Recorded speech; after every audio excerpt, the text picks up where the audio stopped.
ఆ దేవదూత మోసేతో మాట్లాడుతూ, నువ్వు వెళ్ళి ఇశ్రాయేలీలతో చెప్పు, మన పితృ దేవుడైనటువంటి యెహోవా నాకు కనపడ్డాడని చెప్పంటే, మరి దేవుడు కనపడితే మరి మేము నమ్మడానికి ఏదైనా సూచక్రియలు చేయమంటే 3 సూచక్రియలు ఇచ్చాడు. తర్వాత దేవునితో నేను మాట్లాడానంటే ఆ దేవుని పేరు ఏందని అడిగితే నేనేం చెప్పాలంటే, మరి పితరులకైతే సర్వోన్నతుడు అని ఆ పేరుతో నేను ప్రత్యక్షమయ్యాను. ఇప్పుడైతే మీ ఎదుట నేను యెహోవా అని పేరుతో ప్రత్యక్షమవుతున్నామని చెప్పమన్నాడు. ఇప్పుడు మోషే మరలా ఆయన అడిగిన ప్రశ్నకు సమాధానం చెప్తున్నాడు 4వ అధ్యాయంలో. అంటే నువ్వే నన్ను పంపావనడానికి, వారు నన్ను నమ్మడానికి కొన్ని సూచక్రియలు అడుగుతారు. నేనేం చేయాలని అడిగాడు. 4వ అధ్యాయం 1వ వచనం ఏమడిగాడు? అందుకు మోషే, సిద్ధగించము, వారు నన్ను నమ్మరు, నా మాట వినరు, యెహోవా నీకు ప్రత్యక్షం కాలేదందురు అని ఉత్తరం ఇయ్యగా. అంటే ఏదో చెప్పాలా, ఏదో చేయాలా వాళ్ళు. అంటే మోసే దేవుడు కనబడ్డాడు, దేవుడితో నేను మాట్లాడాను అనడానికి ఆ యూదులు కాబట్టి వాళ్ళు సూచక్రియలు అడుగుతూ ఉంటారు, ఆధారాలు అడుగుతూ ఉంటారు. కానీ దానికి ఆధారంగా నేనేం చూపించాలని అడిగాడు. అప్పుడు దేవుని దూత 2వ వచనంలో ఏం మాట్లాడుతున్నాడు? నీ చేతిలోనిది ఏమిటని మోసేని అడిగాడు. అందుకు మోసే ఏమన్నాడు? కర్ర అన్నాడు. అంటే కర్రతోనే ఈయన అనేక కార్యాలు చేయబోతున్నాడు. అంటే ఆ చేతి కర్ర ఆయనకి ప్రధానమైనటువంటి ఒక ఆయుధంగా మార్చబడబోతుంది. అప్పుడు చేతి కర్ర అన్నప్పుడు దేవుడు ఏం చేశాడు? ఆ కర్రను కింద పడవేయి అన్నాడు. కింద పడేశాడు. కింద పడిన వెంటనే అది ఏమైంది? సర్పంగా, పాముగా మారింది. తోగబట్టి పట్టుకోమన్నాడు. పట్టుకుంటే కర్ర అయింది. సరే, ఈ ఒకటి చేస్తే సరిపోద్దా? సరిపోదు. 2వ సూచక్రియ, రుమును చేయి పెట్టుకో, తిరిగి తీ, కుష్ఠం వచ్చింది. తిరిగి రొమ్ము మీద చేయి పెట్టి కుష్ఠం పోతుంది అన్నాడు. మరి ఈ 2 సరిపోతుందా? ఒకవేళ ఈ 2 నమ్మకపోతే 3వ సూచక్రియ వాడు చెప్పాడు. ఏటి నీళ్లు తీసుకొచ్చి నువ్వు నేల మీద పోస్తే ఆ నీళ్లు రక్తంగా మార్చబడతాయి. ఈ 3 ఏదో ఒక దాన్ని నమ్మి నేను నిన్ను పంపానని, నీవు నాతో మాట్లాడావని, నేను నీతో మాట్లాడాని ఆ ఇశ్రాయేలు నమ్ముతారని 3 సూచక్రియలు ఇచ్చాడు. అప్పుడు 2వ వచనంలో చేతిలో ఉన్నది ఏందని మోసే అని అడిగినప్పుడు కర్ర అన్నాడు. దానికి సమాధానంగా దాన్ని కింద పడేయమన్నాడు. కానీ ఈ కర్రతో ఏమేం చేశాడు ఆయన? కర్ర అయినా సూచక్రియలు చేసింది. చేతిలో ఉన్నది ఏంటంటే కర్ర అన్నాడు. ఆ కర్రకి ఎంత శక్తి ఉందో చూడండి. నిర్గమకాండం 4వ అధ్యాయం 17వ వచనంలో ఈ కర్రను చేత పట్టుకొని దానితో ఆ సూచక్రియలు చేయవలనని చెప్పాను. అంటే సూచక్రియలు అన్నీ కూడా దేని ద్వారానే మోసే చేయబోతున్నాడంటే ఆ కర్రే. ఆ చేతి కర్రని పట్టుకొని ఆ చేతి కర్ర ద్వారానే మిడతలు రప్పించడం కానీ, కప్పలు రప్పించడం కానీ, ఆ నీళ్లను రక్తంగా మార్చడం కానీ, దోమలు, ఇలా 10 తెగుళ్ళు కూడా ఆయన కర్రను చూపించే చేస్తాడనమాట. అంటే ఆ కర్ర, మోసే చేతిలో ఉన్న కర్ర ఒక ఏదో మంత్రదండంలాగా పనిచేసేటట్టుంది. అప్పుడు 4వ అధ్యాయం 17వ వచనంలో ఆ కర్రతోనే ఆయన సూచక్రియలు చేయబోతున్నాడా? మరి దేవుడు కూడా అదే అన్నాడా? నీ చేతిలో ఉన్న ఈ కర్రతోనే ఆ సూచక్రియలన్నింటినీ చేయాలని అన్నాడు. 4వ అధ్యాయం 20వ వచనం. మరి ఆయన మిద్యాని దేశంలో నుండి తన భార్యని, పిల్లలు తీసుకొచ్చేటప్పుడు కూడా కర్రని విడిచిపెట్టలా. అంటే ఈ పొద దగ్గర మాట్లాడుతున్నప్పుడు మోసే చేతిలో ఏ కర్ర ఉందో అదే కర్రతోనే మోసే తన భార్యను, తన 2 కుమారులను తీసుకొని ఐగుప్తులోనికి బయలుదేరారు. 4వ అధ్యాయం 20వ వచనంలో. మరి ఇప్పుడు నిర్గమకాండం 4వ అధ్యాయం 3వ వచనంలో చూద్దాం. 4వ అధ్యాయం 3వ వచనంలో ఆ కర్రను పడవేసినప్పుడు కర్ర పామైందా? పామైంది. మోసే దాన్ని చూసి పారిపోయాడంట, అంటే మోసేనే భయపడేంత రియల్ గా ఉందన్నమాట ఆ పాము. 4వ వచనానికి, 3వ వచనానికి ఒకటి రాద్దాం. నిర్గమకాండం 4వ అధ్యాయం 3వ వచనానికి. మరి అయ్యిందా? 4వ అధ్యాయంలో చెప్పాడు, 7వ అధ్యాయంలో చేశాడు, అంతే తేడా. ఇక్కడ 4వ అధ్యాయం 3వ వచనంలో కర్రని కింద పడే పాము అవుతుంది అన్నాడు. దాన్ని ప్రయోగాత్మకంగా మరి నిర్గమకాండం 7వ అధ్యాయం 10 నుండి 13లో చేశాడు. మరి దేవుడు చెప్పినట్లే అయ్యింది అక్కడ 7వ అధ్యాయం 10 నుండి 13లో. కాబట్టి మోసే అహరోనును ఫరో యొద్దకు వెళ్ళి యెహోవా తమకు ఆజ్ఞాపించినట్లు చేసిరి. అహరోను ఫరో ఎదుటను అతని సేవకుల ఎదుటను తన కర్రను పడవేయగానే అది సర్పమాయను. అంటే ఆ దేవదూత చెప్పినట్లు కర్రను పడేస్తే సర్పమైంది. మరి ఇది అంత గొప్ప కార్యం కాదన్నట్టు అక్కడ ఐగుప్తులో ఉన్నటువంటి శకునగారులు కూడా చేస్తారు. అయ్యా మోసే అహరోను మీ కర్ర పడేస్తేనే పాము కాదు, మేము కూడా అలాంటి శక్తి కలిగినటువంటి కార్యాలు చేయగలమని అక్కడ ఉన్నటువంటి మంత్రజ్ఞులు కానీ విద్వాంసులు కానీ ఏం చేశారు 11వ వచనంలో. అంటే అహరోను కర్రను పడేస్తే పాము అయింది. ఇప్పుడు ఫరో ఏం చేశారంటే తన విద్వాంసులను మంత్రజ్ఞులు పిలిపించి ఐగుప్తు శకునగారులను కూడా రప్పించి ప్రతి వాళ్ళు కూడా తమ కర్రను తీసుకొచ్చి ఆ కర్రను కింద పడేసినప్పుడు వారి కర్రలు కూడా ఏమైంది? అహరోను కర్ర వలె వారి కర్ర కూడా పామైంది. ఇప్పుడు వాళ్ళు చేసిన దానికి మోసే అహరోను చేసిన దానికి ఏమైనా తేడా ఉందా? అహరోను కింద ఒక కర్ర పడేసినప్పుడు పామైంది. ఆ మంత్రజ్ఞులు కానీ ఆ విద్వాంసులు కానీ సెకండ్ గార్డులు కూడా తమ మంత్రముల చేత అలాగే చేశారంట. అంటే మంత్రాల చేతే చేశారు, కానీ అన్ని కార్యాలు మంత్రాల వలన జరగవు. మంత్రం గొప్పదా తంత్రం గొప్పదా అంటే ఏమంటాం? తంత్రం గొప్పది. తంత్రం గొప్పది, కానీ చాలా మందికి తెలియదు. మరి ఆ మంత్రాలు చేసేవాడికి తెలుసు మంత్రంలో ఏమీ లేదు, తంత్రమే. కాబట్టి వాడు తాంత్రికాన్ని కైకొంటాడు. ఆ తాంత్రికం ఎలా అంటే ఒక మనిషిని భయపెడుతుంది. ఇప్పుడు దేవాలయాలకు వెళ్ళినప్పుడు అక్కడ లోపలికి వెళితే అక్కడ ఆత్మ కొట్టేస్తుందని భయపడతారు. అక్కడ ఆత్మ ఉండదు, ఏమీ ఉండదు. అది ఒక తాంత్రికం. తాంత్రిక విద్య అనేది మనుషుల్ని నిలబెట్టి ఏం చేయకునే మాటలతో చంపేయచ్చు, భయపెట్టి చంపేయచ్చు. అంటే పాము కాటును గురించి మరి మన పరిశుద్ధ గ్రంథంలో ఒక మాట ఉంది, మంత్రకట్టు లేక మంత్రగాని వల్ల ఏమైనా అవుతుందా? మంత్రగాని వల్ల ఏమీ కాదు, మంత్రకట్టు అక్కడ పనిచేసింది. ఆ మంత్రకట్టు ఏంటంటే తాంత్రికం. అక్కడ ఉన్నటువంటి ఈ ఫరో దగ్గర ఉన్నటువంటి మాంత్రికులు కానీ గారిడి వారు కానీ మరి శకునగారులు కానీ తన మంత్రముల చేత దాన్ని కర్రను కింద పడేస్తే పాము అయ్యింది. అది ఎవరైనా చేయగలిగినటువంటి ఒక కార్యంగానే కనబడుతుంది. తాంత్రికులు కూడా చేస్తారు వాళ్ళు, మంత్ర విద్యల ద్వారా కూడా చేస్తారు వాళ్ళు. కానీ అన్ని చేయగలరా మాంత్రికులు అంటే? అన్ని చేయలేరు. దేవునికి అసాధ్యమైనది ఏదైనా ఉందా అంటే ఏమీ లేదు, సమస్తం సాధ్యం. కానీ ఈ మాంత్రికులకైతే సమస్తం సాధ్యం కాదు, కొన్నిటిని చేయొచ్చు, కొన్నిటిని చేయలేకపోవచ్చు. కానీ అక్కడ మాంత్రికులు కూడా కొన్ని విషయాలను ఒప్పుకుంటారు. ఏమని? ఇది దేవుని సహాయం చేత లేక దేవుని వేలుతో చేసే కార్యం కాబట్టి మనం చేయలేమని ఒప్పుకుంటారు అక్కడ వాళ్ళు. కానీ ఈ కర్రను కింద పడేసి పామయ్యేది మాత్రం వీళ్ళు కూడా చేసేసారు ఈజీగా.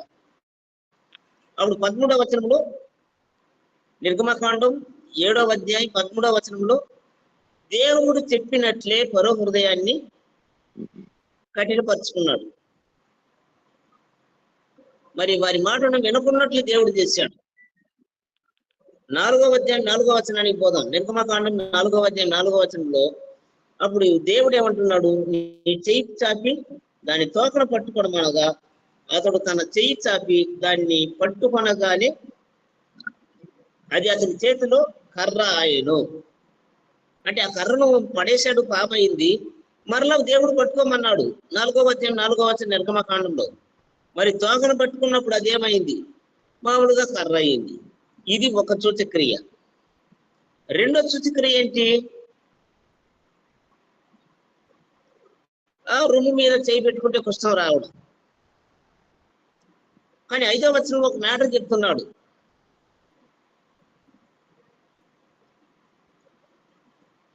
మరి 5వ వచనం ఏమంటున్నాడు? మరి ఇలాంటి సూచక్రియల చేత మన పితృల దేవుడైనటువంటి యెహోవా ప్రత్యక్షమయ్యాడని నిరూపించడానికి ఈ సూచక్రియను ఉపయోగించమన్నాడు 5వ వచనంలో. ఆయన దాని చేత వారు తమ పితరుల దేవుడైన యెహోవా అనగా అబ్రహాం దేవుడు, ఈశాకు దేవుడు, యాకోబు దేవుడు నీకు ప్రత్యక్షమాయనని నమ్ముతారు. అంటే ఇలాంటి కార్యములు చేయడం చేతనే దేవుడు నీకు ప్రత్యక్షమయ్యాడు, దేవుడు నీ చేత ఈ కార్యాలు జరిగిస్తున్నారని వాళ్ళు నమ్ముతారనమాట. మరి యేసుక్రీస్తు కూడా దేవుని చేత పంపబడినవాడు, దేవుని సేవకుడు, దేవుని కుమారుడు అని నమ్మడానికి యేసుక్రీస్తు కూడా అద్భుతాలు సూచక్రియలు చేశాడా? మరి యేసుక్రీస్తు ఎలాంటి అద్భుతాలు సూచక్రియలు చేయకనే యేసుక్రీస్తు దేవుని కుమారుడని లేక యేసుక్రీస్తు దేవుని సేవకుడని ఎవరైనా నమ్మారా? ఎవరు నమ్మల. యోహాను సువార్త 5వ అధ్యాయం 36లో యేసుక్రీస్తు ఒక మాట అంటున్నాడు. యోహాను క్రీస్తుని గురించి సాక్ష్యం ఇచ్చాడు, కానీ యోహాను కంటే మరి గొప్ప సాక్ష్యం నాకు ఉంది. నా తండ్రి నాకు సాక్ష్యం ఇస్తున్నాడు. ఆ సాక్ష్యం ఎలా ఉందంటే క్రియల రూపంలో ఉందని అంటున్నాడు. యోహాను సువార్త 5:36. అయితే యోహాను సాక్ష్యము కంటే నాకు ఎక్కువైన సాక్ష్యం కలదు. అది ఏమనినా నేను నెరవేర్చుటకై తండ్రి ఏ క్రియలను నాకు ఇచ్చి ఉన్నాడో నేను చేయుచున్న ఆ క్రియలే తండ్రి నన్ను పంపి ఉన్నాడని సాక్ష్యం ఇస్తుందట.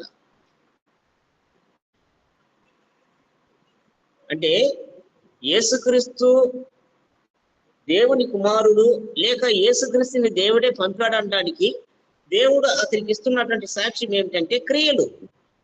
అది ఏం క్రియలు? అద్భుతాలు, సూచక్రియలు, మహత్కార్యాలు, ఇవన్నీ కూడా యేసుక్రీస్తుని దేవుడే పంపాడనడానికి సాక్ష్యం ఇస్తూ ఉంది. అది యోహాను సువార్త 20వ అధ్యాయంలో చూస్తాం 30-31లో. మరి యేసుక్రీస్తు సూచక్రియలు కానీ ఎందుకు చేశాడు? ఆయన దేవుని కుమారుడని నిరూపించడానికి ఆ క్రియలు చేయాల్సి వచ్చింది. యోహాను సువార్త 20వ అధ్యాయం 30-31లో మరి అనేకమైన ఇతర సూచక్రియలను యేసు తన శిష్యుల ఎదుట చేసెను. అవి ఈ గ్రంథమందు రాయబడి ఉండలేదు, కానీ యేసు దేవుని కుమారుడైన క్రీస్తు అని మీరు నమ్మునట్లును నమ్మి ఆయన నామమున జీవం పొందినట్లును ఇవి రాయబడ్డాయి. అంటే దేవుడు తన దాసులకి అద్భుతాలు, సూచక్రియలు, మహత్కార్యాలు ఎందుకు ఇస్తున్నాడంటే దేవుడు తన దాసులకి ఇస్తున్న సాక్ష్యం. ఇప్పుడు అక్కడ మోసేకి దేవుడు సాక్ష్యం ఇచ్చాడు, ఇక్కడ క్రొత్త నిబంధనలో యేసుక్రీస్తుకు సాక్ష్యం ఇస్తున్నాడు. ఆ సాక్ష్యాన్ని మనం ఏమనుకుంటున్నామంటే అద్భుతాలు, సూచక్రియలు, మహత్కార్యాలు. వీటిని చేయడం చేత చేసేవారు ఎవరంటే దేవుని దాసులు, దేవుని చేత పంపబడినటువంటి వారు, దేవుని పనివారని నమ్మడానికి ఇవి ఆధారాలు అనమాట. 4వ అధ్యాయం 6వ వచనం నిర్గమకాండానికి పోదాం. 4వ అధ్యాయం 6వ వచనంలో మరి యెహోవా నీ చెయ్యి నీ రొమ్మున కొనుమనగా అతడు తన చెయ్యి రొమ్మున ఉంచుకొని దాన్ని వెలుపలికి తీసినప్పుడు ఆ చెయ్యి కష్టము గలదై ఇనుము వలె తెల్లగా ఆయను. ఇట పెట్టి ఇట తీస్తే కుష్ఠం వచ్చింది. ఇట పెట్టగానే రాలా, పెట్టిన తర్వాత తీస్తే కుష్ఠం వచ్చింది. తర్వాత 7వ వచనం దాన్ని కుష్ఠం పోవాలంటే ఏం చేయాలి? మరలా ఆ చెయ్యిని తీసి మరలా కుష్ఠం వచ్చిన చెయ్యిని రొమ్ములో పెట్టి తిరిగి తీస్తే ఆ కుష్ఠం పోతుంది. ఇది రెండో సూచక్రియ. ఒకవేళ కర్రను కింద పడేస్తే పామైంది కదా, దాన్ని నమ్మకపోతే దీన్ని ప్రయోగించు. ఇప్పుడు పరో ఎదుట చేసినప్పుడు ఫెయిల్ అయిపోయాడా ఆ విషయంలో? అది మీరే కాదురా బాబు, మేము కూడా చేయగలం మంత్రదండం చేత అని అక్కడ ఈగుతులో ఉన్నటువంటి శకునగాండ్లు, గారిడివాళ్ళు, మంత్రజ్ఞులు వీళ్ళు చేశారు. అంటే ఇది మోసే మాత్రమే కాదు, అహరోను మాత్రమే కాదు, కానీ అక్కడ ఐగుప్తులో ఉన్నటువంటి విద్వాంసులు కూడా చేస్తున్నారని ఒకవేళ ఆ సందర్భంలో మోసే మీద, అహరోను మీద నమ్మకం లేకపోవచ్చు, నమ్మకం రాకపోవచ్చు. కానీ అది నమ్మకపోతే ఇప్పుడు 7వ వచనంలో రెండోది, ఆ రెండో సూచక్రియ ఏంటి? కుష్ఠం. మరి అది ఏదైనా కూడా దేవుని వల్ల సాధ్యమేనా? రోగాన్ని పుట్టించేది దేవుడే, రోగాన్ని స్వస్థపరిచేది దేవుడేనా? గాయపరిచేది దేవుడే, గాయమును మాన్పించేది దేవుడేనా? అవును. కర్రను పాము చేసే శక్తి దేవునికే ఉంది, పామును కర్రగా చేసే అధికారం కూడా దేవునికే ఉంది. కాబట్టి ఇక్కడ ద్వితీయోపదేశకాండం 32వ అధ్యాయం 39 ఏమంటున్నాడంటే,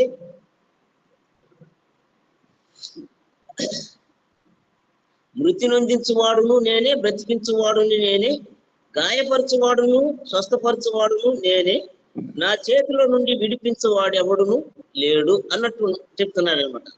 అంటే గాయపరిచేది ఆయనే, స్వస్థపరిచేది ఆయనే, చంపేది ఆయనే, బతికించేది ఆయనే. ఇప్పుడు కర్రను కింద పడేసినా పాములు చేసేది ఆయనే, మరి రొమ్మ మీద చేయి పెట్టుకున్నా కుష్ఠం వచ్చేటట్టు చేసేది ఆయనే, ఆ కుష్ఠాన్ని స్వస్థపరిచేది కూడా ఆయనే. అందుకని ఆయన 32వ అధ్యాయం ద్వితీయోపదేశకాండం 39 ఏమంటున్నాడంటే, ఇదిగో నేనే దేవుడును, నేను తప్ప వేరొక దేవుడు లేడు. అంటే సర్వశక్తి కలిగినటువంటి దేవుడు ఆయన. ఆయన సర్వంతర్యామి, ఆయన సర్వ సృష్టికర్త. మరి ఒక వ్యక్తిని బతికించగలడు, చంపనగలడు. అంటే అస్థిపంజరాన్ని కూడా ఆయన శరీరాన్ని ఇచ్చాడని మనం చదువుతాం పరిశుద్ధ గ్రంథంలో. అంటే పాతిపెట్టబడినటువంటి ఎముకలు శరీరం ధరించి లేచి నిలబడ్డాయంట. అంటే లేని వాటిని ఉన్నట్లు పిలవగలడు, ఉన్న వాటిని లేనట్లు కూడా చెప్పగలడంట, చేయగలడంట దేవుడు. అంత శక్తి సామర్థ్యం కలిగినటువంటి దేవుడు. ఆ దేవునికి వీళ్ళు దాసులని చెప్పడానికి ఈ అద్భుతాలు సూచక్రియిస్తూ ఉన్నాడు దేవుడు. సంఖ్యాకాండం 12:13 కూడా రాసుకుందాం. సంఖ్యాకాండం 12వ అధ్యాయం 13వ వచనంలో,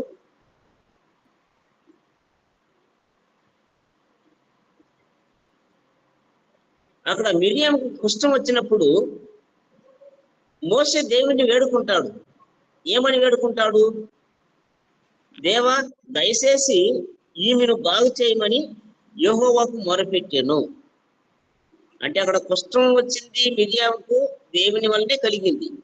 ఎందుకు దేవుని వల్ల కలిగిందంటే, మోసే కూషు దేశపు స్త్రీని వివాహం చేసుకున్నాడని ఈ మిరియాము అహరోను సరుస్తారు. సనిగినప్పుడు దేవుడు కోపపడి మిరియామును కుష్ఠంతో మొత్తుతాడు. అప్పుడు కుష్ఠంతో మొత్తినప్పుడు అహరోను మోసేలు ఏడుస్తారనమాట. అప్పుడు మోసే అహరోను ఏడ్చినప్పుడు మోసే దేవుణ్ణి వేడుకుంటాడు, దయచేసి ఈమెను బాగు చేయమని అడిగినప్పుడు వెంటనే దేవుడు ఏం చేస్తాడంటే ఆ మిరియంలో ఉన్నటువంటి కుష్ఠాన్ని తీసివేస్తాడు. 2 రాజుల గ్రంథం 5:14లో,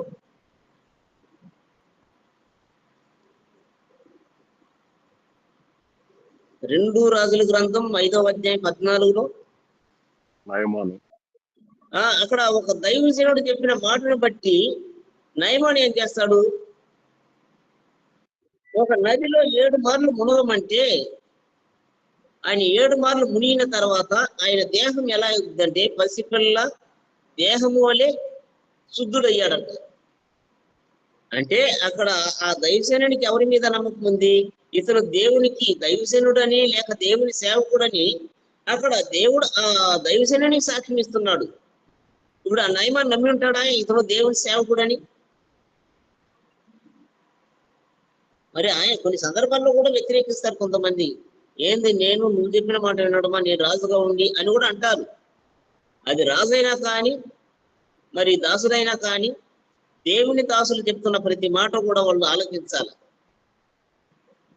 మత్తయి సువార్త 8:3 అక్కడ యేసుక్రీస్తు కూడా ఒక కుష్ఠరోగిని శుద్ధి చేశాడు. దావీదు కుమారుడా, నన్ను శుద్ధి చేయబడ్డప్పుడు యేసుక్రీస్తు తన చేయి చాపి వారిని ముట్టి నాకిష్టమే నువ్వు శుద్ధుడు కమ్మని చెప్పగా తక్షణమే వాడిని కుష్ఠరోగం అతన్ని విడిచిపోయింది, శుద్ధుడయ్యాడంట. అంటే ఇవన్నీ కూడా ఎలా ఉందంటే ఒక రోగాన్ని రప్పించేది దేవుడే, స్వస్థపరిచేది దేవుడే. ఒక వ్యక్తిని మృతి అంటే ఒక వ్యక్తిని చంపేది దేవుడే, బ్రతికించేది దేవుడే. గాయం చేసేది దేవుడే, గాయాన్ని కట్టేది దేవుడే అనడానికి చెప్పాం. ఇవన్నీ కూడా అంటే ద్వితీయోపదేశకాండంలో చూసాం 32:39లో, మృతి నొందించువాడును బ్రతికించువాడును నేనే, గాయపరచువాడును స్వస్థపరచువాడును నేనే, నా చేతిలో నుండి విడిపించువాడెవడును లేడు. అంటే దేవుడు ఏదైనా చేయాలనుకుంటే అది వారికి దొరకకనే పోతుందా? తప్పకుండా దొరుకుతుంది. ఇప్పుడు 8వ వచనంలో అంటున్నాడు, 8వ వచనం నిర్గమకాండం 4వ అధ్యాయం 8వ వచనంలో, ఒకవేళ ఈ 2 కార్యాలను నమ్మకపోతే ఆ మొదటి 2 కార్యాలు వినకపోతే ఆ మొదటి సూచన నమ్మకపోతే రెండోది ఇది. రెండోది కూడా నమ్మలేదా, మూడోది చేయమంటున్నాడు. 4వ అధ్యాయం 8వ వచనంలో, మరియు ఆయన వారు నిన్ను నమ్మక మొదటి సూచనను బట్టి వినకపోయిన ఎడల రెండో దాన్ని బట్టి వింటారు అని చెప్పాడు. ఒకవేళ రెండో దాన్ని కూడా వినలేదనుకో, అప్పుడు మూడో అవకాశాన్ని కూడా దేవుడు కల్పిస్తాడు. అంటే మనుషులందరూ మనసు ఏకరీతిగా లేదు.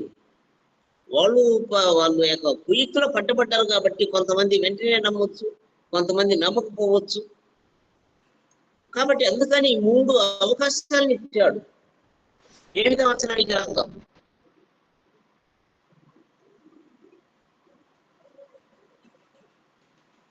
నిర్గమకాండం 4వ అధ్యాయం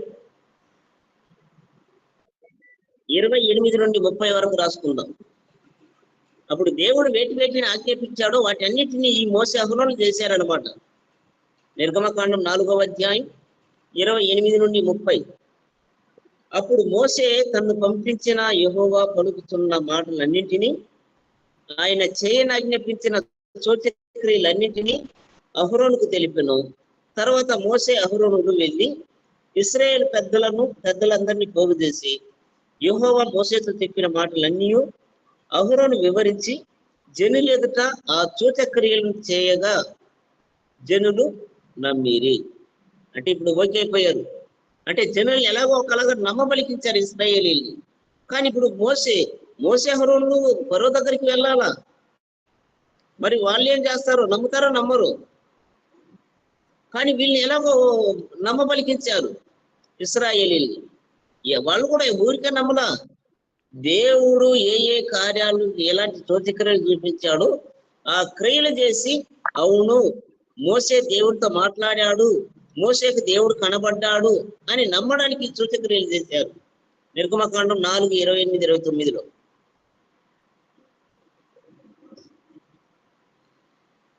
మరి సూచక్రియలు చేయకపోతే ఎవరైనా నమ్ముతారా? పాత నిబంధనలో కానీ దైవజనులని చెప్పుకునేవారు ఏదైనా సూచక్రియలు చేయకపోతే, యేసుక్రీస్తు సహా, ఒకవేళ యేసుక్రీస్తు కూడా సూచక్రియలు చేయకపోతే దేవుని చేత పంపబడిన వాడు, లేక దేవుని కుమారుడు, లేక రక్షకుడు అని ఎవరైనా నమ్మగలరా? నమ్మలేరు. అదే యోహాను సువార్త 2:11లో కానాలో జరిగినటువంటి వివాహంలో ఆయన చేసిన కార్యములు చూసి ఆయన శిష్యులు ఆయన యందు నమ్మిక ఉంచారంట, విశ్వాసం ఉంచారంట. ఒకవేళ కానా ఊరిలో నీళ్ళని ద్రాక్షరసంగా మార్చకపోయి ఉంటే ఆయన శిష్యులు ఆయన నమ్మి ఉంటారా? నమ్ముండ్రు. కానీ అయ్యా క్రీస్తు తిరిగితే మంచి భోజనం దొరికింది, మనం పోదాము అని తిరిగి ఉంటారు. కానీ అక్కడ యోహాను సువార్త 2:11లో గలిలియాలోని కానా ఊరిలో వివాహంలో ఆయన చేసిన ఆ అద్భుతం, ఆ సూచక్రియను చూసి ఆయన శిష్యులు ఆయన యందు నమ్మిక ఉంచారా? చదువుదాం. 2:11 యోహాను సువార్త చదువుదాం. చదవండి. అంటే సూచక్రియల చేతనే నమ్మకం వచ్చింది, కానీ సూచక్రియలు లేకపోతే నమ్మరు. ఆ యూదులు నమ్మరు. ఆ గలీలోని కానాలో యేసు ఈ మొదటి సూచక్రియను చేసి తన మహిమను బయలుపరచెను. అందువలన ఆయన శిష్యులు ఆయన యందు విశ్వాసం ఉంచిరి. మరి యేసు యందు ఆయన శిష్యులు విశ్వాసం ఉంచడానికి గల కారణం ఏమిటి? ఒకవేళ సూచక్రియ చేయకపోతే విశ్వాసం ఉంచి ఉంటారా? విశ్వాసం ఉంచి ఉండరు. కాబట్టి దేవుడు తన దాసులకు ఇస్తున్నటువంటి సాక్ష్యం ఏంటంటే అద్భుతాలు, సూచక్రియలు, మహత్కార్యాలు, తర్వాత ఇది నానా విధములైనటువంటి కార్యాలు, ఇవన్నీ కూడా దేవుడు తన దాసులకు ఇస్తున్నటువంటి సాక్ష్యం. కానీ అది ఏదో తన పేరు తెచ్చుకోవడానికో లేకపోతే మరి ఏదేదో కార్యానికి కాదు. కానీ దేవుడు ఈ వ్యక్తుల్ని పంపించాడు అనడానికి దేవుడు తన దాసులకు ఇస్తున్న సాక్ష్యమే ఈ అద్భుతాలు, సూచక్రియలు, మహత్కార్యాలు. మరి మోసేను దేవుడే పంపాడని ఇశ్రాయేలు నమ్మడానికి 3 సూచక్రియలు చూసాం. మరి అదే విధానంలో యేసుక్రీస్తు కూడా దేవుని చేత పంపబడిన వాడు, దేవుని సేవకుడని నిరూపించడానికి ఆయన కూడా అనేక సూచక్రియలు చేశాడని యోహాను సువార్తలో చూసాం. యోహాను సువార్త 20వ అధ్యాయం 31లో చూసాం. మరి అదే విధానంలో యేసుక్రీస్తుని విశ్వాసం ఉంచడానికి గలిలయలోని కానా ఊర్లో యేసుక్రీస్తు చేసిన కార్యం ఏంటి? సూచక్రియనా? అవును. ఆయన గలిలయలోని కానాలో యేసు ఈ మొదటి సూచక్రియను చేసి తన మహిమను బయలుపరుచుకున్నాడు కాబట్టి దానిని బట్టి ఆయన శిష్యులు ఆయన యందు విశ్వాసం ఉంచేరి. అంటే ఈ సూచక్రియ చేయకపోతే నమ్మరా? నమ్మరు. ఏమని నమ్మాలి అంటే ఈ సూచక్రియలు ఒక వ్యక్తిని ఏమని నమ్మబలికిస్తుందంటే ఈయన దేవుని చేత పంపబడిన వాడు లేక దేవుని సేవకుడని నిరూపించబడతాయి. మరి ఇలాంటి సందర్భాలు చాలా ఉన్నాయి పాత నిబంధనలో. 1 కాదు 2 కాదు. దేవుడి తను పంపాడడానికి ఒక సూచక్రియ. మరి క్రొత్త నిబంధనలు కూడా అంటే మత్తయి మార్కు లూకా అంటే క్రొత్త నిబంధనలు కూడా దరిదాపులు ప్రకటన గ్రంథం వరకు కూడా కొన్ని అద్భుతాలు సూచక్రియలు ఉన్నాయి. దాన్ని పరిశుద్ధాత్మ వరాలు అంటున్నాం. అలాంటి కార్యం చేత వీళ్ళు దేవుని దాసులని నిరూపించడానికి దేవుడు తన దాసులకు ఇచ్చిన సాక్ష్యమే ఈ అద్భుతాలు.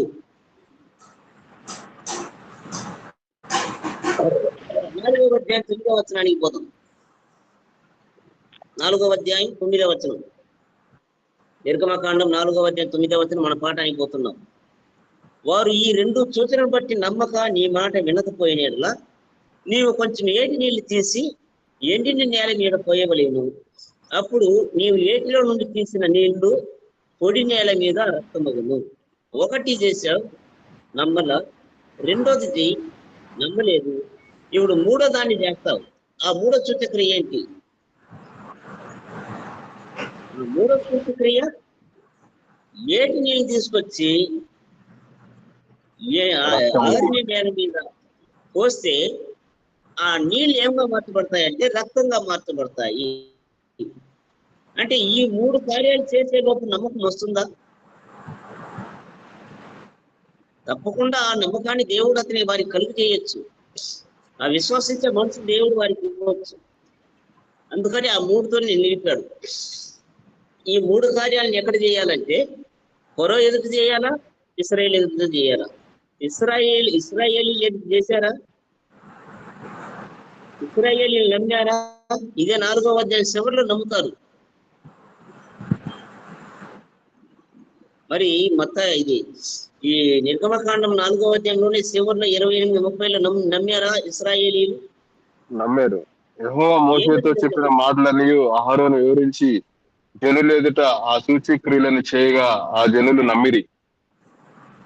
అంటే మోషే విన్నాడు, వాటి అన్నిటిని అహరోనుతో చెప్పాడు. అహరోను వెళ్ళి ఇశ్రాయేలుతో చెప్తున్నాడు. ఇశ్రాయేలీలు విని ఆ సూచక్రియలు చూసి నమ్మలేదు. ఒకవేళ ఆ సూచక్రియలే చేయకపోతే నమ్మగలరా అంటే నమ్మలేరు.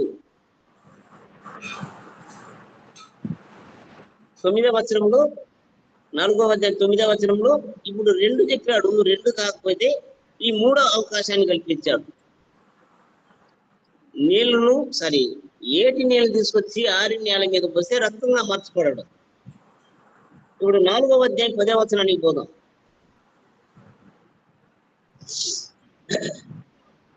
కానీ ప్రతినిత్యం మోసే తప్పించుకోవడానికే ప్రయత్నిస్తున్నాడు. వాళ్ళు నన్ను నమ్మరా అంటే నమ్మడానికి కొన్ని సూచక్రియలు ఇచ్చాడు. మరి దేవుడు నీకు ప్రత్యక్షం కాలేదు, ఒకవేళ ప్రత్యక్షమైతే ఆయన పేరేం చెప్పమంటే దానికి దేవుడు నేర్పాడు. ఇప్పుడు 10వ వచనం ఏమంటున్నాడు మోసే? అయ్యా నీవు ఓటు కలిగినటువంటి వాడిని, నాకు మాట సరిగా రాదు, మరి నన్ను పొమ్మంటున్నావు, మరి నా సంగతి ఏందని అడిగాడు. 10వ వచనాన్ని చదువుదాం. అప్పుడు మోసే ప్రభువా, ఇంతకు మునుపైనను నీవు నీ దాసునితో మాట్లాడినప్పుడు నేను మాట నేర్పరిని కాను, నేను నోటి మాంద్యము నాలుక మాంద్యము గలవాడనని యెహోవాతో చెప్పగా, యెహోవా మానవులకు నోరిచ్చిన వాడెవడు? మూగవానికి, చెవిటివానికి గాని, దృష్టి గలవాణిని గాని, గుడ్డివాణిని గాని పుట్టించిన వాడెవడు? యెహోవానైనా నేనే కదా. కాబట్టి వెళ్ళుము. చాలు. అంటే 10వ వచనంలో మోసే తప్పించుకోవడానికి ప్లాన్ చేస్తున్నాడు. మరి ఆయన మంచి మాట అంటే ఆ మరి ఐగుప్తులో ఆయన పరిస్థితి ఏంటి? సకల విద్యలందు ప్రావీణుడా, మాట్లాడే విషయాలలో కూడా ఆయన మంచి మాటగారిగా కనబడతాడు. కానీ ఎందుకో మరి 10వ వచనంలో తప్పించుకోవడానికి అన్నాడు ఏమో మరి. కానీ నేను నోటి మాంద్యం కలిగిన వాడిని, నేను మాట నేర్పడిని కాను, కాబట్టి నేను పోలేనయ్యా అన్నాడు. అప్పుడు దేవుడు మోషేతో సమాధానం ఏం చెప్పాడు? 11లో, మానవునికి నోరిచ్చిన వాడు ఎవడు? మూగవాణిగానే గాని, చెవిటివాణిగానే గాని, దృష్టి కలిగిన వాణిగానే గాని, గుడ్డివాణిగానే గాని పుట్టించిన వాడు ఎవడు? అంటే వారిని పుట్టించింది నేనే కదా అంటున్నాడు. అంటే పుట్టించిన వాని దగ్గరనే కదలా మోసేకి? మరి దేవుడు అతన్ని మూగవాణిగా పుట్టించాడా, నోటి మాంద్యం కలిగిన వాణిగా పుట్టించాడా ఆయనకి తెలియదా? అంటే పుట్టించిన వానికి నువ్వు చెప్తున్నావా? ఎవరిని నోటి మాంద్యం కలిగిన వాణిగా పుట్టించాను, ఎవరిని మూగవాణిగా పుట్టించాను, ఎవరిని గుడ్డివాణిగా పుట్టించానో నాకు తెలుసు. కానీ నువ్వు చెప్తున్న మాట అది అంగీకరించబడదని కొట్టిపడేసి ఉంటాడు. సరే, నువ్వు కోరిన కోరిక మేరకు వదులుదాం. ఒకవేళ నీకు నోటి మాంద్యమే ఉంటే, మీ అన్న బాగా మాట్లాడగలుగుతున్నాడు కదా, మరి మీ అన్న అయినటువంటి అహరోని తీసుకో. నువ్వు చెప్పదలసిన దాన్ని అహరోనికి చెప్పు. అహరోని వెళ్ళి ఫరోకు చెప్తాడని అక్కడ కూడా దేవుడే గెలిచి ఇతనిని స్థిరపరుస్తాడనమాట. సరే, 10వ వచనానికి రాద్దాం. 10వ వచనానికి అంటే దేవుని పని చేసే విషయంలో వాక్చాతుర్యం కావాలా? మనుషుల్ని ఏడిపించడం, లేక మనుషుల్ని ఒక భయంకరమైనటువంటి స్థితిలోకి తీసుకొచ్చే ఆ టాలెంట్ కావాలా బోధించే బోధకునికి? మరి ఈ రోజు కూడా చదివాం 1 కొరింథీ పత్రిక 2వ అధ్యాయం 1వ వచనంలో, పౌలు ప్రకటించినప్పుడు వాక్చాతుర్యంతో గాని జ్ఞానాతిశయంతో గాని బోధించలేదంట. కానీ దేవుని మాటలు బోధించడానికి నేర్పరితనం అవసరమా? మరి నోటి మాంద్యం కలిగిన వాడు మాట్లాడలేడా? మాట్లాడగలడు. దేవుడు అనుగ్రహిస్తే ఆ నోటి మాంద్యం ఒక లెక్క కాదు. మాట నేర్పరితనం లేకపోయినా ఆ మాట నేర్పరితనాన్ని దేవుడు ఇవ్వగలడు. అంటే దేవుని చిత్తం ఎలా ఉంటే అలా జరిగిద్ది. సరే, 10వ వచనానికి రాద్దాం.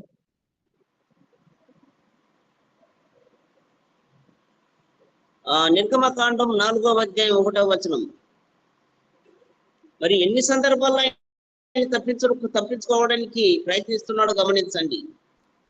4వ అధ్యాయం 1వ వచనంలో, వారు నన్ను నమ్మరు, నా మాట వినరు అని చెప్పాడు. నమ్మడానికి మార్గాన్ని చూపించాడా దేవుడు? మరి ఇప్పుడే చూసాం 4వ అధ్యాయం 29-30లో. అంటే మోసే అహరోనుకు చెప్పిన ప్రతి కార్యాన్ని అహరోను ప్రజలతో చెప్పినప్పుడు, అద్భుతక్రియలు చేసినప్పుడు నమ్మారు. అంటే 4వ అధ్యాయం 1వ వచనంలో ఫెయిల్ అయిపోయాడా మోసే? నమ్మరు అన్నప్పుడు దేవుడు నమ్మబలికిచ్చాడు. మరి ఇప్పుడు నోటి మాంద్యం కలిగిన వాడిని, మాట నేర్పరి లేని వాడిని అంటే వదిలిపెడతాడా? వదిలిపెట్టడు. దానికి కూడా ఏదో ఒక మార్గాన్ని పెట్టుంటాడు దేవుడు. 1 కొరింథీ పత్రిక 2వ అధ్యాయం 1-4 రాసుకుందాం. అంటే నేర్పరితనం అవసరం లేదు దేవుని పరిచర్య చేయడానికి. మంచిగా పలకగలిగిన నోరు కూడా అవసరం లేదు. ఈ ఉపసమమైన జ్ఞానం కూడా అవసరం లేదని పౌలు అంటున్నాడు. చదువుదాం. 1 కొరింథీ పత్రిక 2వ అధ్యాయం 1-4.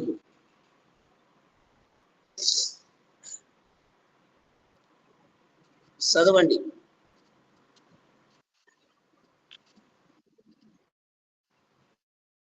సహోదరులారా, నేను మీ యొద్దకు వచ్చినప్పుడు వాక్చాతుర్యంతో గాని జ్ఞానాతిశయంతో గాని దేవుని మర్మమును మీకు ప్రకటించుచు వచ్చిన వాడిని కాను. నేను యేసుక్రీస్తును అనగా సిలువ వేయబడిన యేసుక్రీస్తును తప్ప మరి దేనిని మీ మధ్య నెరగకుండానని నిశ్చయించుకుంటుని. మరియు బలహీనతతోనూ భయముతోనూ ఎంతో వణుకుతోనూ మీ యొద్ద నుంటిని. మీ విశ్వాసము మనుషుల జ్ఞానమును ఆధారం చేసుకునగా దేవుని శక్తిని ఆధారం చేసుకుని ఉండవల్లని నేను మాట్లాడిన ఈ స్వార్థ ప్రకటించినని జ్ఞానయుక్తమైన తీయని మాటలను వినియోగింపగా పరిశుద్ధాత్మయు దేవుని శక్తియు కనపరచు దృష్టాంతములనే వినియోగించి తిని. ఇది చాలు. అంటే 2వ అధ్యాయం 1వ వచనంలో పౌలు వారి ఎద్దకు వచ్చి ప్రకటిస్తూ ఉన్నప్పుడు ఆయన వాక్చాతుర్యాన్ని ఉపయోగించలా, జ్ఞానాతిశయాన్ని ఉపయోగించలా. అంటే ఆయన ఉపయోగించగలగాలి అనుకుంటే ఆయనకి వాక్చాతుర్యం లేదా? ఇప్పుడు స్టేజ్ స్పీకర్లని కొంతమంది ఉంటారు, వాళ్ళు స్టేజ్ మీద ఎక్కిస్తే ఇరగదీస్తారంట. అంటే మంచి మాటకారితనం, ఆ వాక్చాతుర్యం ఉంటుందంట. కానీ పౌలు కూడా అలాంటి వాడే. ఆయన వదిలితే వాక్చాతుర్యంతో అదరగొట్టగలడు, కానీ దాన్ని ఉపయోగించాల. మరి జ్ఞానాతిశయం, ఆయన ధర్మశాస్త్రానికి సంబంధించిన గొప్ప జ్ఞానం ఉంది, దానిని కూడా ఉపయోగించాల 1వ వచనంలో. 2వ వచనంలో ఆయన ప్రకటిస్తూ ఉన్నప్పుడు ఈ వాక్చాతుర్యం కానీ జ్ఞానాతిశయం కానీ ఉపయోగించకుండా క్రీస్తునే ఆలోచించి క్రీస్తుని గురించి మాత్రమే ప్రకటించాడు. 3వ వచనంలో ఆయన ఏం చేశాడు? బలహీనతతోనూ భయముతోనూ వణుకుతోనూ ఆ విశ్వాసుల మధ్య ఉన్నాడు. అంటే ఎందుకు భయపడాలా, ఎందుకు వణకాలా, ఏ విషయాలు బలహీనులుగా ఉండాలా? ఇప్పుడు తెలియని దాన్ని ఏదో ఒకటి కల్పించి చెప్పడం బలం. బా ఏ ప్రశ్న అడిగినా పలానా వ్యక్తి టక్కని చెప్తాడయ్యా, అది అబద్ధమా నిజమా తర్వాత సంగతి. అది బలమా? అది బలం.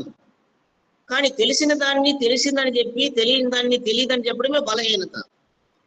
చేసేది బలమా, చేయనిది బలమా? చేయగలిగినవన్నీ బలమే, చేయలేనివన్నీ కూడా బలహీనం. అప్పుడు బలహీనం ఏంటంటే మనకు తెలిసిన సత్యాన్ని ధైర్యంగా చెప్పొచ్చు, తెలియని సత్య విషయంలో మనం బలహీనంగా ఉండాలి. ఎలా బలహీనంగా ఉండాలో తెలియదు అన్నదాన్ని తెలియదు అని చెప్పొచ్చు. లేదు మీ దగ్గర పేరు ప్రత్యక్షలు, మీ ఎదుట నేను మంచి పేరు పొందడానికి ఏదో తల్లిని పిల్లిని చేసి చెప్పడం అది సరే అండి కాదు. దానిని వాక్చాతుర్యం అనొచ్చు, ఈ జ్ఞానాతిశయం కూడా చెప్పొచ్చు. 4వ వచనంలో ఆయన మనుషుల జ్ఞానాన్ని ఆధారం చేసుకున్నాడా? మనుషుల జ్ఞానాన్ని ఆధారం చేసుకోవాలా? మరి మనుషుల జ్ఞానాన్ని ఆధారం చేసుకోకుండా ఆయన వేటిని ఆధారం చేసుకున్నాడంటే దేవుని శక్తినే ఆధారం చేసుకున్నాడు. మరి ఆ దేవుని శక్తిని ఆధారం చేసుకున్నప్పుడు కూడా ఆయన మాట్లాడినను సువార్త ప్రకటించినను జ్ఞానయుక్తమైన తీయని మాటలు వినియోగింపక. అంటే జ్ఞానయుక్తమైన తీయని మాటలు ఉన్నాయా? అంటే ఇప్పుడు ఈ మోషే అంటున్నాడు కదా, నేను మాట నేర్పరిని కాను, నేను నోటి మాంద్యం కలిగిన వాడిని అని. మరి మాట నేర్పరి అంటే ఏంటి? తీయని మాటలు చెప్పడం, వాక్చాతుర్యం, ఇవన్నీ కూడా అదంతా అవసరమే లేదు. ఊరిక మనిషి నిలబడినా దేవుడు ఒక ఆత్మనాథుని పెట్టి కూడా మాట్లాడిపించవచ్చు. ఇప్పుడు పరిశుద్ధాత్మ చేత నడిపించబడినప్పుడు పరిశుద్ధాత్మ వారికి వాకును అనుగ్రహించినప్పుడు వాళ్ళు మాట్లాడలేదా? మరి మోసేను కూడా ఊరికి నిలబెట్టి పరిశుద్ధాత్మ వాకునిచ్చినప్పుడు డైరెక్ట్ గా వెళ్ళి మోసే ఫరో దగ్గర మాట్లాడతాడు కదా. మరి ఆ లోకాన్ని ఎందుకు చెప్పాలా మోసే? అక్కడ అర్థమవుతుందా? నాకు నోరు లేదు, నోరు లేకపోయినా దేవుడు నా చేత మాట్లాడిపించాలనుకుంటే మాట్లాడిపించగలడు. గాడిద కంటే మనం గొప్ప వాళ్ళం కాదా సందీప్ బ్రదర్? అవును, గాడిద మాట్లాడలా? మరి మరి నోటి మాంద్యం ఉన్నవానికి స్పష్టమైనటువంటి మాటలు దేవుడు ఇవ్వలేడా? మాట నేర్పరి కాకపోయినా మాట నేర్పరితనాన్ని దేవుడు ఇవ్వలేడా? అయితే ఇవన్నీ కూడా ఏంటంటే 4వ అధ్యాయం 1వ వచనంలో చూసాం. వాళ్ళు 3వ అధ్యాయం మొదట్లోనే చూసాం. 4వ అధ్యాయం 1లో వారు నా మాట నమ్మరు, నమ్మేటట్లు చేశాడు ఆ సూచక్రియలు చూపించి. ఇప్పుడు రెండోసారి ఏమంటున్నాడు? నేను నోటి మాంద్యం కలిగిన వాడిని, నేను మాట నేర్పరిని కాను అంటున్నాడు. కనీసం గాడిద మాట్లాడగలదా? మరి బిలాం విషయంలో గాడిదను దేవుడు ఏం చేశాడు? మాట్లాడిచ్చాడు. మానవుని నోరిచ్చి మాట్లాడే శక్తిని ఇచ్చాడు. మరి ఆ గాడిదికి ఆ నోరునిచ్చిన దేవుడు ఈ మోసేకి ఇవ్వడా? మరి నోటి మంది ఒక లెక్కన మాట నేర్పరిని కాను అంటున్నాడంటే అది ఒక లెక్కన అంటే కాదు. దేవుడు అనుకుంటే ఒక మనిషిని కాదు, ఒక జంతువుని నిలబెట్టి కూడా మాటలను ఇవ్వగలడు. అది కూడా మనుషులు మాట్లాడినట్టే మాట్లాడగలదు. కానీ ఇక్కడ కూడా తప్పించుకోవడానికి ప్రయత్నించాడు 10వ వచనంలో. కానీ దేవుడు విడిచిపెట్టాడా? విడిచిపెట్టలా. మరి విడిచిపెట్టకుండా ఉండడానికి గల కారణం ఏమిటి? ఆయన్ని మొదటి నుండి కూడా దేవుడు సిద్ధపరిచాడు. మోసేని మొదటి నుండి కూడా సిద్ధపరిచాడు. ఎక్కడెక్కడి నుండి కాపాడాడు అంటే, మగబిడ్డ పుడితే చంపేయమంటే అక్కడ దేవుడు కాపాడాడు మోసేని. తర్వాత మరి నదిలో పారవేయమంటే అక్కడ దేవుడు అతని కాపాడాడు. మరి అక్కడి నుండి భద్రంగా మిద్యాను దేశానికి తీసుకుపోయాడు. మిద్యాను దేశంలో అతనికి భార్యను పిల్లల్ని ఇచ్చాడు. మరి అక్కడ ఆయన క్షేమముగా తన పని కొరకు కాపాడాడు. మరి ఇంత దూరం మోసేని దేవుడు తన పని కొరకు నమ్మకమైన వాడని ఎన్నుకొని ఉంటే, ఈయన మధ్యలో నేను కాదు నా మాట నమ్మరు, నేను నోటి మంది కలిగిన వాడిని, నేను మాట నేర్పరిని కానట్టు విడిచిపెడతాడా? ఒక వ్యక్తిని దేవుడు ముందుగానే స్కెచ్ చేస్తే అతనిని మొదటి నుండి కూడా శుద్ధీకరిస్తాడనమాట. ఇతను నా పనికి సరైన వాడు, నమ్మకమైన వాడు అన్నప్పుడు అతన్ని మొదటి నుండి కూడా చివరి వరకు కూడా అతనిని భద్రపరిచి యోగ్యమైన పాత్రగా తయారు చేస్తాడు దేవుడు. కానీ కొన్ని దేశాలు అలాగే ఉందంట.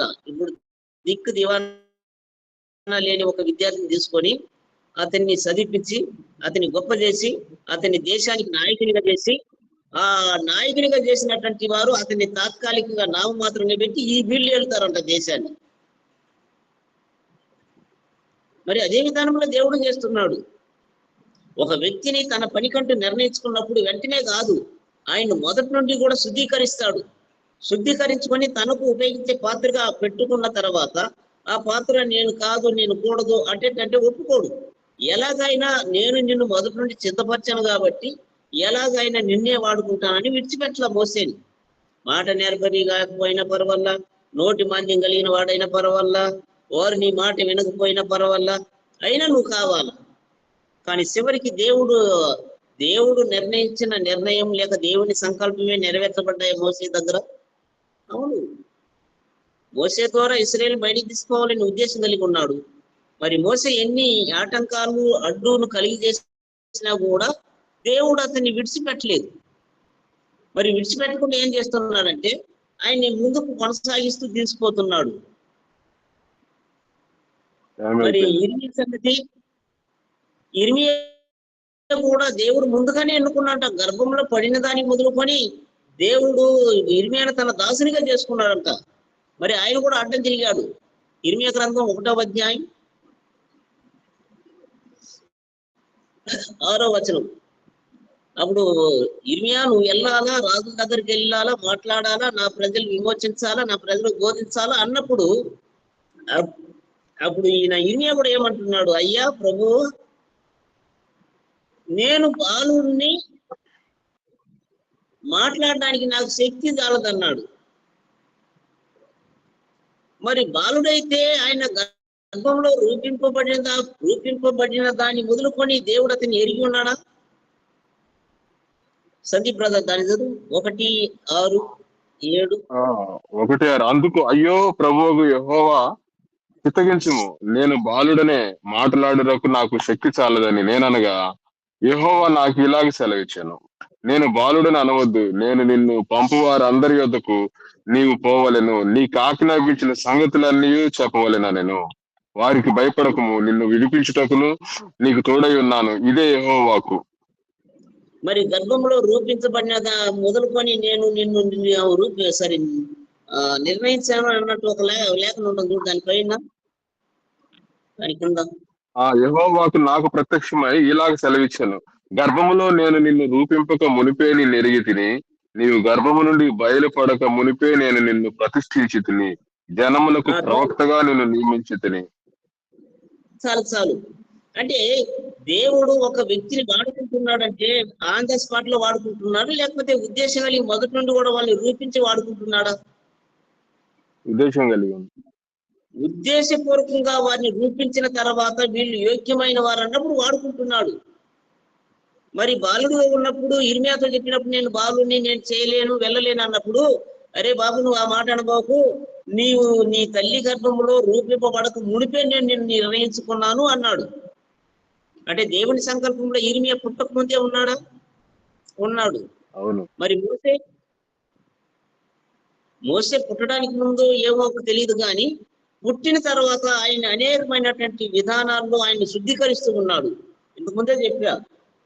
మరి మంత్రసానుల్ని చంపేయమని ఎవరు ఆజ్ఞాపించినప్పుడు ఆ మోసేని తప్పించడం, 2 సంవత్సరాలు పైబడినటువంటి 2 సంవత్సరాల లోపు ఉన్నటువంటి అంటే పసిపిల్లల్ని చంపేయమన్నప్పుడు అక్కడ మోసేని కాపాడడం, మరి అక్కడి నుండి ఆయన భద్రంగా తీసుకుపోయి మోయాబ్ దేశంలో పెట్టడం, మరి ఇవన్నీ కూడా అతన్ని కాపాడుతూ వస్తున్నది ఎవరు? దేవుడే. ఎందుకు? ఆయన తన పని కొరకు అవసరం కాబట్టి దేవుడు అతన్ని అంత భద్రంగా కాపాడుతూ ఉన్నాడు. మరి సమయం అయిందా? అయినది. మరి ఇప్పటి వరకు ఓర్పుతో విన్న మీ అందరికీ కూడా వందనాలు తెలుపుకుంటూ ముగించుకుంటున్నాం. ప్రభు చిత్తం అయితే నేను 11వ వచనంలో నుండి చదువుదాం. ఒక మనిషికి నోరిచ్చింది గాని